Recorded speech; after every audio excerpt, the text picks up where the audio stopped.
৪৮ দলের নতুন বিশ্বকাপে ফিফার বিশাল আয় থেকে এবার বড় অঙ্কের টাকার ভাগ পেতে যাচ্ছে বাংলাদেশ। কিন্তু বিশ্বকাপে না খেলেও কিভাবে কোটি কোটি টাকা পাবে বাংলাদেশ? ফুটবলের এই অজানা আর্থিক সমীকরণ জানতে ভিডিওটি শেষ পর্যন্ত দেখতেই হবে, না হলে বাংলাদেশের ফুটবলের বড় সুখবরটি আপনি মিস করবেন।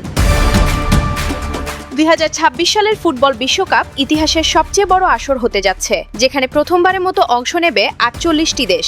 দলের সংখ্যা বাড়ার সঙ্গে সঙ্গে ফিফা এবার $871 মিলিয়ন রেকর্ড প্রাইজ মানি ঘোষণা করেছে। এই বিশাল অর্থের পরিমাণ 2022 সালের বিশ্বকাপের তুলনায় প্রায় 65% বেশি, যা রীতিমতো অবিশ্বাস্য।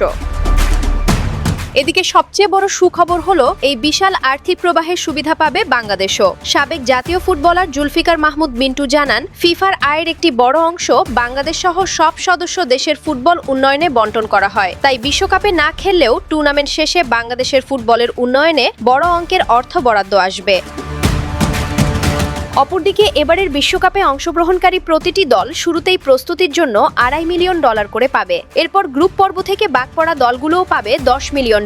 আর ফাইনালে শিরোপাজয়ী চ্যাম্পিয়ন দলের জন্য থাকছে ইতিহাসের সর্বোচ্চ $50 মিলিয়ন বা 5 কোটি মার্কিন ডলারের বিশাল অঙ্কের পুরস্কার। জান্নাতুল ফেরদাউস, ইবিডি নিউজ।